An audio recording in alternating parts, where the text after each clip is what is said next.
हरे कृष्णा। प्रेम से बोलिए वृंदावन बिहारी लाल की जय।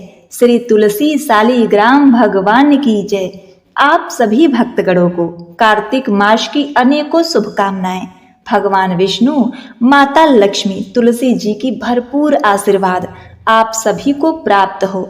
आप सदा उन्नति प्रगति करें, स्वस्थ और खुशहाल रहें।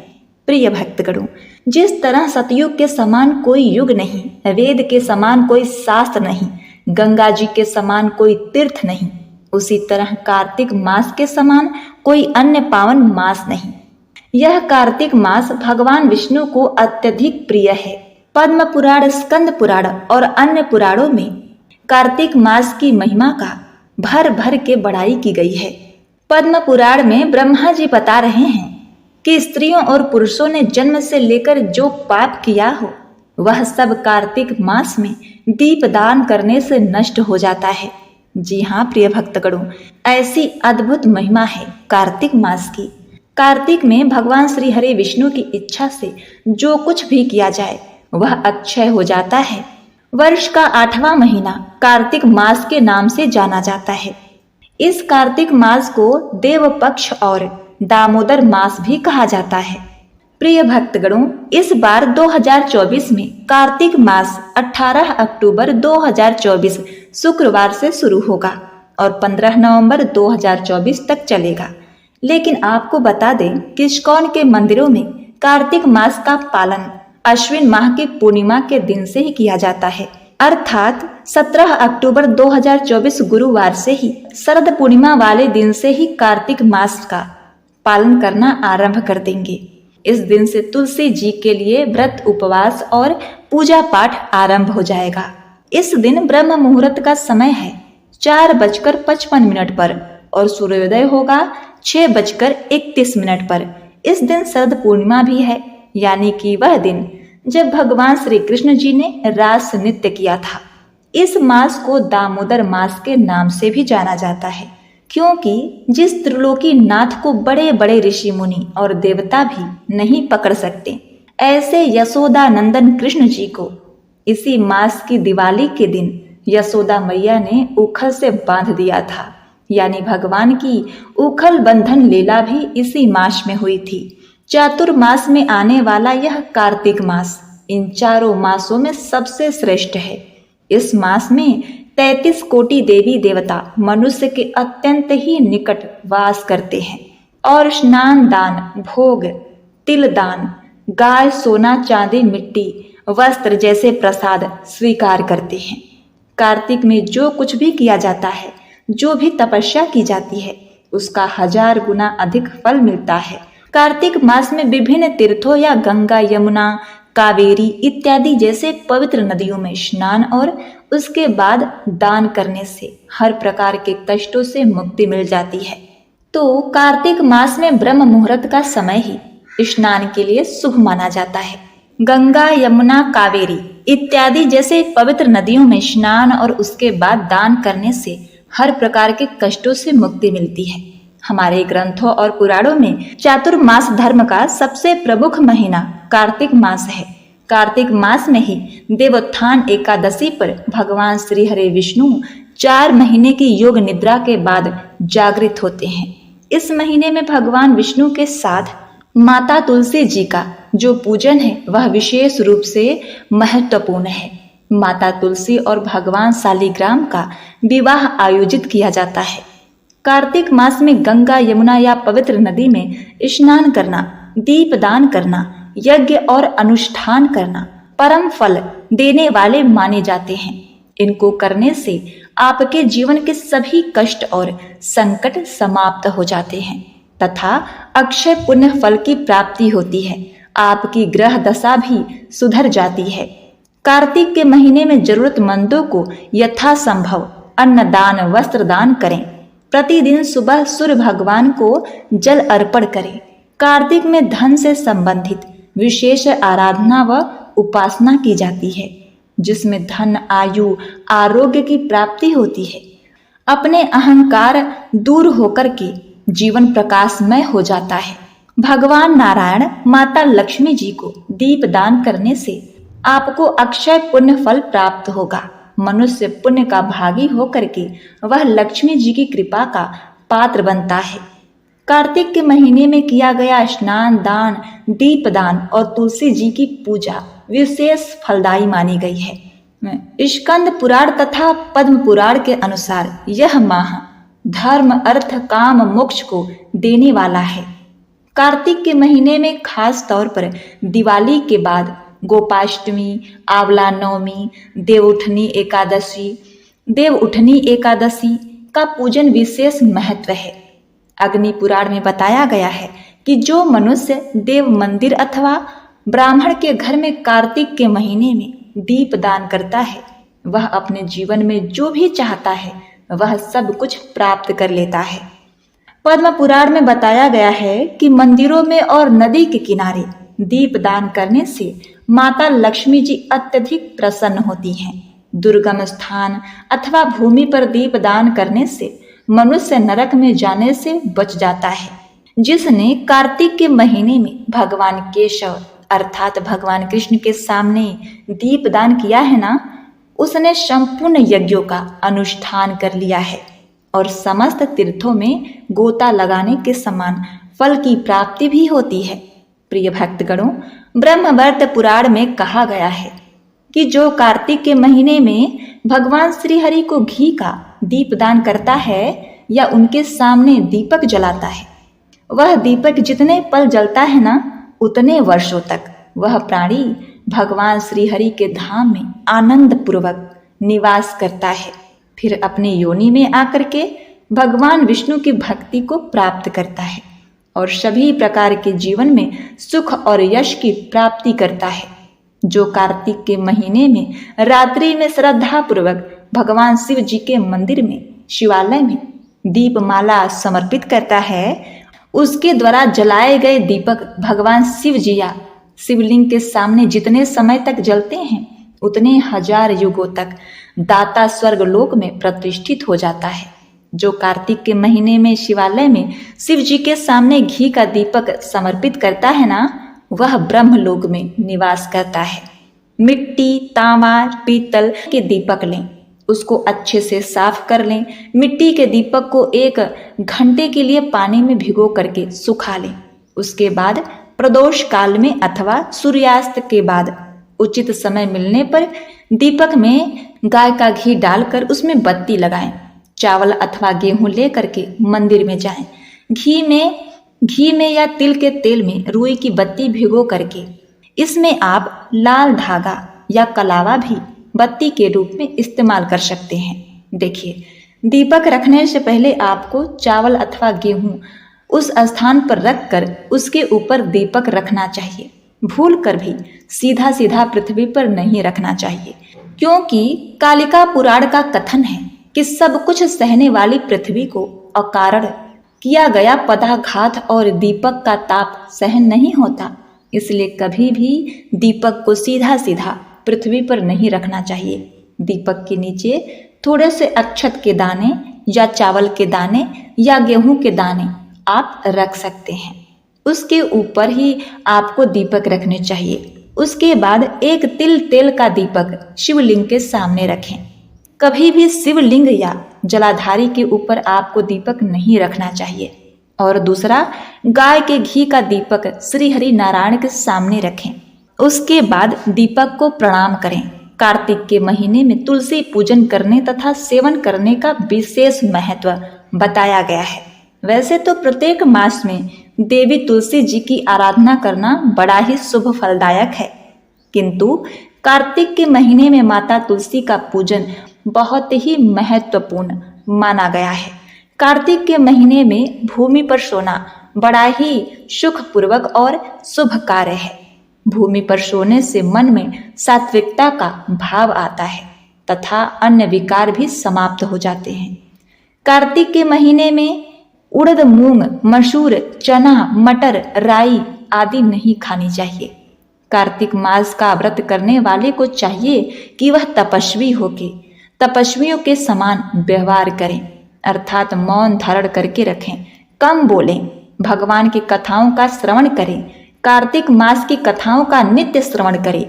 किसी की भी निंदा ना करें, बुराई ना करें, व्यर्थ के झगड़े लड़ाई में न पड़ें, वाद विवाद बिल्कुल ना करें, मन पर संयम रखें, काम क्रोध लोभ मोह मद इन सब विकारों से दूर रहें, अपने मन को पवित्र रखें, किसी भी प्रकार का गलत कार्य न करें। कार्तिक मास में विवाहित दंपति को ब्रह्मचर्य व्रत का पालन करना चाहिए। इसका पालन करना विशेष रूप से महत्वपूर्ण माना गया है। और यदि आप कार्तिक मास का पूरे महीने का नियम धारण कर रहे हैं ना, तो आप दाढ़ी कटिंग बिल्कुल न करवाएं, नाखून न काटें, अपने शरीर के किसी भी अंग का कोई भी बाल काटना वर्जित माना गया है। पुराणों में कहा गया है कि सतयुग के समान कोई युग नहीं है, वेदों के समान कोई शास्त्र नहीं है और गंगा जी के समान कोई भी तीर्थ नहीं है। वैसे ही कार्तिक मास के समान कोई भी मास नहीं है, ऐसा स्कंद पुराण में बताया गया है। जो भक्तगण भगवान श्री कृष्ण जी के मंदिर के अंदर और बाहर दीपमाला की व्यवस्था करता है ना, वह उन्हीं दीपों द्वारा प्रकाशित पथ पर परम धाम के लिए प्रस्थान करेगा। स्कंद पुराण, ब्रह्म पुराण और नारद पुराण में यह सब कुछ बताया गया है कि जो कार्तिक महीने में एकादशी से पूर्णिमा तक सुंदर दीपमाला की व्यवस्था प्रभु के मंदिर में करता है, वह अपने चारों दिशाओं को प्रकाशित करते हुए वह जितने दिए की व्यवस्था करता है, उतने हजारों वर्षों तक भगवान धाम में भक्त निवास करता है। कार्तिक मास में दीपक जलाना भगवान श्री कृष्ण की सेवा है। भगवान श्री कृष्ण के मंदिर के अंदर और तुलसी जी के सामने नित्य प्रति दीपक जलाना, उसके लाखों करोड़ों पाप पलक झपकते ही नष्ट हो जाते हैं। जो भक्तगण भगवान केशव को प्रसन्न करने के लिए दीपदान करता है, वह इस मृत्यु लोक में पुनः जन्म नहीं लेता। जो भक्तगण घी का दीपक अर्पित करते हैं, उनके समक्ष यज्ञ से जो भी मिलता है, उससे भी अधिक पुण्य फल की प्राप्ति उस मनुष्य को प्राप्त होती है, या अश्वमेघ से भी बड़ा पुण्य उसे प्राप्त होता है। यदि कोई भगवान श्री हरि के मंदिर में थोड़े समय के लिए भी कार्तिक मास में दीपक जलाता है, कार्तिक मास की कथा का श्रवण करता है और पूरे कार्तिक मास में तुलसी जी को जल देता है, तो वह करोड़ों कल्प में जो भी पाप किए हैं, वह कल्प 1000 युग के बराबर हैं, ये सब नष्ट हो जाते हैं। कार्तिक मास में जब कोई दीपक अर्पित करता है, दीपदान करता है, तो उसके लाखों करोड़ों पाप पलक झपकते ही नष्ट हो जाते हैं। किसी ने अपने जीवन में भले ही कोई मंत्र जप नहीं किया हो, कोई पुण्य कर्म नहीं किया हो, कोई भलाई का कार्य नहीं किया हो, तो भी यदि जिसने इस पवित्र महीने में तुलसी जी में जल दे दिया, तुलसी जी का पूजन कर दिया, तो समझिए भगवान विष्णु के कृपा से उसके सभी पाप रोग दोष सब कुछ नष्ट हो जाते हैं और उसे परम धाम की प्राप्ति होती है। भगवान केशव दीपदान से प्रसन्न रहते हैं। जो सुदर्शन चक्र को अपने हाथ में रखते हैं, सभी पितरों को मोक्ष प्राप्त हो जाता है, इसमें कोई संदेह नहीं। जो व्यक्ति कार्तिक मास के दौरान भगवान श्री कृष्ण जी को दीपक अर्पित करता है, वह शाश्वत आध्यात्मिक संसार को प्राप्त करता है, किसी भी प्रकार के दुखों को नहीं भोगता, यानी कि उसके दुख समाप्त हो जाते हैं। वैसे तो कार्तिक के महीने में पूरे महीने प्रतिदिन बहुत ही जल्द उठ करके स्नान आदि से निवृत्त हो जाना चाहिए, फिर दीप दान करना चाहिए, सूर्य भगवान को जल अर्पण करना चाहिए, तुलसी माता का पूजन करना चाहिए। उनके सामने शुद्ध घी का दीपक जलाने से विशेष लाभ होता है, इससे धन लाभ होता है, माता लक्ष्मी प्रसन्न होती हैं, भक्तों के घर में निवास करती हैं। कार्तिक पूर्णिमा के दिन शालिग्राम और तुलसी जी का विवाह संपन्न किया जाता है। कार्तिक शुक्ल एकादशी के दिन भी तुलसी और शालिग्राम जी का विवाह संपन्न किया जाता है। इस महीने में भगवान श्री हरि मत्स्य अवतार में रहते हैं, इसलिए इस महीने में भूल कर भी मछली या अन्य किसी भी तामसिक वस्तु का सेवन नहीं करना चाहिए। यह स्नान 17 अक्टूबर से लेकर 15 नवंबर तक आपको सुबह सूर्योदय से पहले ब्रह्म मुहूर्त में भोर के 4 बजे से लेकर 5 बजे के बीच कर लेना है। फिर आप तुलसी जी के समीप दिया जलाएं, देव मंदिर में दीपक जलाएं। तिल तेल का दीपक जलाना भी अत्यंत शुभकारी माना गया है। दीपदान सदैव सूर्योदय से पहले करना चाहिए। शाम को सूर्यास्त के बाद भी आप कर सकते हैं। कार्तिक महीने में यदि आप व्रत करना चाहती हैं ना, तो एक समय भोजन का व्रत आप धारण कर सकते हैं, या सुबह के समय आप फलाहार इत्यादि लें और शाम को सूर्यास्त के पहले या सूर्यास्त के बाद, और अधिक से अधिक हरे कृष्ण महामंत्र का जाप करते रहें। इस कार्तिक मास में आप ब्राह्मण या किसी जरूरतमंद को वस्त्र, गौदान, अन्नदान अवश्य करिए। इससे आपका कार्तिक मास अत्यंत ही सफल होगा, क्योंकि श्रद्धा और भक्ति के साथ में किया गया कार्य प्रभु अवश्य ही स्वीकार करते हैं। ध्यान रखें, आपको कार्तिक के महीने में बैगन नहीं खाना चाहिए। बैगन खाना अशुभ माना जाता है। साथ ही इस महीने में अनाज जो 2 भागों में बटे हों उसका सेवन नहीं करना चाहिए। जैसे उड़द नहीं खाना चाहिए, चना नहीं खाना चाहिए, मंसूर नहीं खाना चाहिए, मूंग नहीं खाना चाहिए, मटर नहीं खाना चाहिए। कार्तिक मास में जीरे का प्रयोग भी करना वर्जित माना गया है। वैसे तो जीरा स्वास्थ्य के लिए फायदेमंद माना गया है, किंतु कार्तिक मास में जीरा खाना पूर्णतः वर्जित माना गया है। इसका वैज्ञानिक कारण भी है। कार्तिक के महीने में दही का सेवन भी नहीं करना चाहिए। कार्तिक में दही खाना संतान के लिए अशुभ माना गया है, इसलिए आपको कार्तिक के महीने में भूल कर भी दही नहीं खाना चाहिए। कार्तिक के महीने में करेला नहीं खाना चाहिए। करेला वात रोग बढ़ाने वाला माना गया है। इस महीने में करेले में कीड़े भी पड़ जाते हैं, इसलिए प्रिय भक्तों, कार्तिक के महीने में करेला खाना स्वास्थ्य के लिए हानिकारक माना गया है।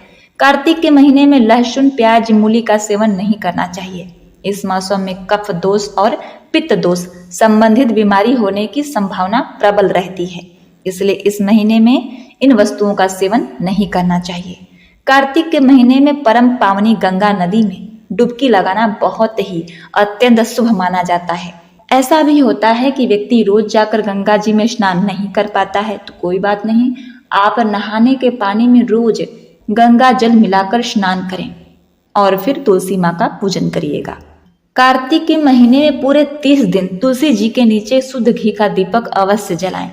यदि आप लगातार इतने दिन दीपक जलाने में असमर्थ हैं, तो देवोत्थानी एकादशी से लेकर के कार्तिक पूर्णिमा के दिन तक कम से कम 5 दिन दीपक अवश्य जलाएं। तुलसी की पूजा करने पर महालक्ष्मी के साथ साथ माता लक्ष्मी, कुबेर जी, भगवान विष्णु प्रसन्न होते हैं। कार्तिक के महीने में भगवान विष्णु का स्मरण करते हुए सुबह और शाम पूजन स्थान पर तिल के तेल का दीपक जलाकर रखना चाहिए। कार्तिक मास में पूजन करने वाले मनुष्यों के लिए भगवान विष्णु जी ने तुलसी जी से स्वयं कहा है कि जो भी इस दिन कार्तिक मास में मेरी उपासना करे, तो उसे आप कभी धन की कमी नहीं होने देना। तो इस प्रकार बड़ी अपार महिमा है कार्तिक मास की। तो आप सभी भक्तगण कार्तिक महीने का भरपूर लाभ उठाइए और अपने जीवन को सफल, सार्थक और खुशियों से परिपूर्ण करिए।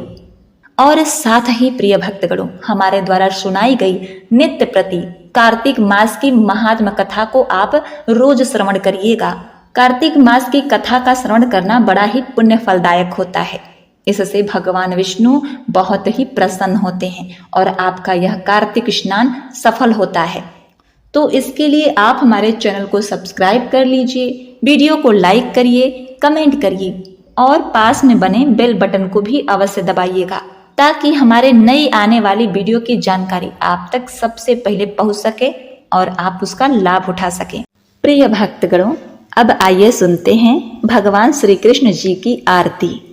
आरती कुंज बिहारी की, श्री गिरधर कृष्ण मुरारी की। आरती कुंज बिहारी की, श्री गिरधर कृष्ण मुरारी की। गले में बैजंती माला, बजावे मधुर मुरली बाला। श्रवण में कुंडल झलकाला, नंद के आनंद नंद लाला। गगन सम अंग कांति काली, राधिका चमक रही आली। लतन में ठाढ़े बनमाली, भ्रमर्षि अलक कस्तूरी तिलक। चंद्र सी झलक, ललित छवि श्यामा प्यारी की। श्री गिरधर कृष्ण मुरारी की। आरती कुंज बिहारी की, श्री गिरधर कृष्ण मुरारी की। आरती कुंज बिहारी की, श्री गिरधर कृष्ण मुरारी की। कनकमय मोर मुकुट विलसे, देवता दर्शन को तरसे। गगन सो सुवन राशि वर्षे, बजे मुरचंग मधुर मृदंग। ग्वालिनी संग अतुल रति गोप कुमारी की, श्री गिरधर कृष्ण मुरारी की। आरती कुंज बिहारी की, श्री गिरधर कृष्ण मुरारी की। आरती कुंज बिहारी की, श्री गिरधर कृष्ण मुरारी की। जहाँ ते प्रकट भई गंगा, सकल मन हारिण श्री गंगा। स्मरत ते होत मोह भंगा, बसी शिव शीश जटा के बीच। हरे अघ कीच चरण छवि श्री वनवारी की, श्री गिरधर कृष्ण मुरारी की। आरती कुंज बिहारी की, श्री गिरधर कृष्ण मुरारी की। आरती कुंज बिहारी की, श्री गिरधर कृष्ण मुरारी की। चमकती उज्ज्वल तट रेणु, बज रही वृंदावन वेणु। चहु दिस गोपी ग्वाल धेनु, हसत मृदु मंद चांदनी चंद। कटत भव फंद टेर सुन दीन दुखारी की, श्री गिरधर कृष्ण मुरारी की। आरती कुंज बिहारी की, श्री गिरधर कृष्ण मुरारी की।